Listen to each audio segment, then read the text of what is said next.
RABID excited me because I got to put a whole city in peril, you know. By the nature of it, it was painted on a bigger canvas than Shivers. There were many similarities because it also involved a disease that spread from person to person and that made the people who were infected be quite deranged. It was really much more of an action picture in that sense. I mean, I had to deal with large numbers of people, military vehicles, crashed motorcycles, all kinds of things. And it was my initiation into that level of filmmaking. And that's really what it felt like to me. Should have never sold the station wagon. Christ, Bob. Oh, Christ.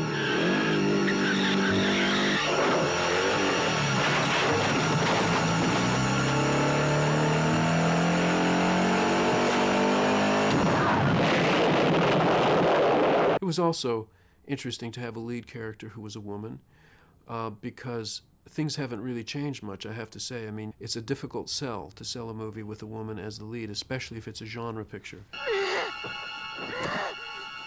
I initially wanted Sissy Spacek to play the lead of RABID. I had just seen her in Badlands, Terrence Malick's film, and I thought she was fantastic. And I was discouraged because A, she had a Texas accent, and B, she had a lot of freckles. This seemed to be the problem that various people at Cinepix had with her. Of course, this was before Carrie and made her a big genre star. But the suggestion came to me that we needed a name for the movie, but that we really couldn't afford a name. And I understood from my experience at the Cannes Film Festival at the film market, that there were thousands of films out there that you'd never heard of and never would hear of. And I could understand that in order to make a film buyer for some country come to see your movie, to buy it for distribution for Poland or for Bulgaria or God knows where, that you had to have some draw in the movie. Often that was an actor, but of course on a low budget, what actor could you get that would mean anything? So Ivan Reitman, who later did move to Hollywood and became a very successful producer and director there, suggested to me that we get Marilyn Chambers. Now, Marilyn Chambers was the most famous porn star of her time. She might be on the pantheon of porn stars. She might be up there with the top 3 or 4. And because apparently there was some understanding that she really wanted to try and do a non-porno film. She wanted to do a legitimate film. Of course, it tickled me to think that someone thought my film was going to be a legitimate film. That was very good. So the ironic thing is I have still never seen her in her famous porn movies. Behind the Green Door, I think, was the most famous one. I've never seen it. What I did see was a very early kind of naive sort of softcore movie that she did.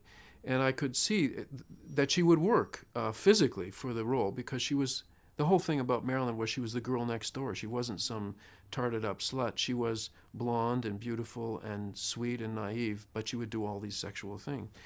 So I was told, audition her, and if you don't like her, we won't use her. The pressure isn't there. It would be great if we had her, but if you really think she can't do it, forget it. And so she came to Montreal, and she auditioned, and she was terrific. I thought she was great. So I thought, well, this is perfect. We'll use Marilyn. And as it turned out, she worked really well in the movie. She actually got quite good notices for it, and never seemed to have done another legitimate film again in her life. And I have no idea why. I'm so glad I ran into you. Well, I think I'd better be getting out now. I'm getting all wrinkly. Oh, no, not yet. You haven't even told me your name. Judy Glassberg. One is not necessarily totally in control of one's metaphor when making a movie. You find that it seems right, and you're not necessarily able to articulate why it is right. Certainly the premise of RABID is outrageous on a certain level. It really basically is a woman is injured in a motorcycle crash. She's taken to a cosmetic surgery clinic because it's the nearest available place that can do surgery. And she's given skin grafts to repair her damaged skin.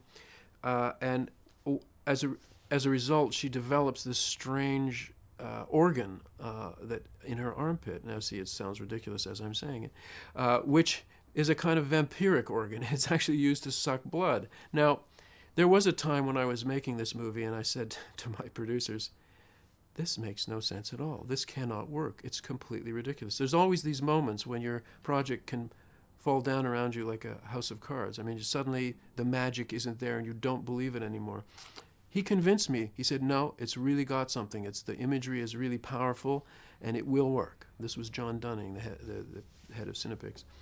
And so I went and made the movie, and basically that is the plot. I mean, the woman is forced to suck blood through this organ in order to survive. So there's the element of vampirism, but with none of the trappings of what we normally think of as vampirism, with the added element that's somewhat Shivers-esque, that she is, unbeknownst to her, passing a disease into the people that she takes blood from. And they in turn run amok and pass the disease on to other people, and they become, in a way, rabid, or rabid as you would say. They become infected, and they bite people, and they infect them, and they froth at the mouth and do terrible things, to the point where the whole city is under siege from these crazies, and people have to do.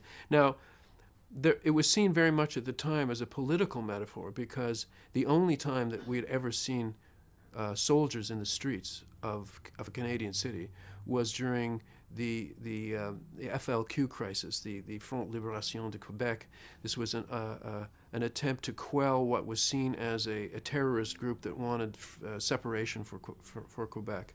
And our then Prime Minister Trudeau actually called the troops out into the streets, and martial law was declared, and this was very traumatizing for Canadians who are not used to seeing guns in the street in any form, or certainly then in particular weren't.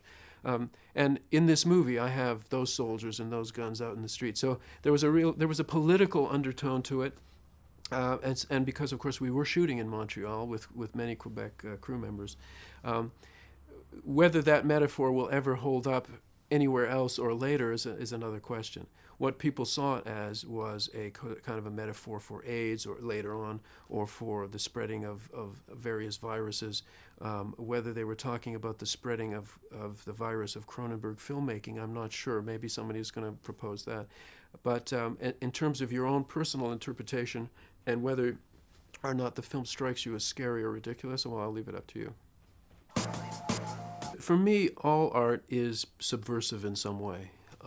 And that means that it cannot possibly abide by the sort of the rules of politeness and decorum that many mainstream movies thrive on. I mean, most mainstream movies are comfort. It's a cinema of comfort. It's meant to make you feel good and feel cozy, even if it's got some scary moments in it.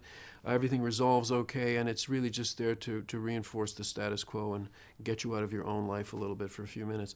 To me, that's not what art does. Art is reflective. It really forces you to reflect on yourself, on your situation, good or bad, make you think about things like what is human existence, what is the human condition really about, and so on and so on.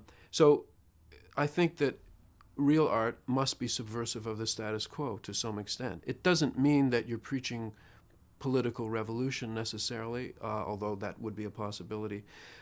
So it's inevitable then, if you consider yourself an artist, that you are going to bother people, that you're going to disturb people, and that you're going to knock over a few walls. And I think even if that's not your main delight, as it is not really with me. I mean, my main delight, I think I'm very playful. I think playfulness is the main thing that I do. I play with the concepts, with the images, with the connections between things, the metaphors.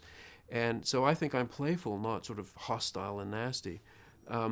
But nonetheless, there's an urge to get under the surface of things. Sometimes I do that literally. I mean, I'm doing scenes of sort of autopsy and dissection and surgery, and yeah, you want to get under the surface to see what's really going on and how things really work.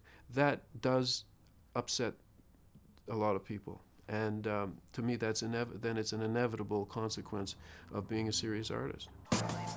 When you find the look of the movie, the tone of the movie, the feel of it, it's a process that's ongoing. It's not suddenly one day you wake up and it's there, because it's delivered to the audience in many, many details. The color of walls and the shading of the light, the clothes that you use or don't use. And I mean, each movie has its own very specific little set of rules that it kind of generates. In a way, you're in each movie you're creating a biosphere that has to be complete in itself. It has its own weather system, it has its own ecology, and if there's something not functioning properly there, then the movie doesn't work. So to me, each movie is different because it has different demands. It makes different demands to make that work. But of course, the continuity comes from me and my sensibility, and then the sensibilities of those people that I work with and choose to work with continually. So I'm sure that that's where a lot of that comes from. It's a contribution of a lot of people.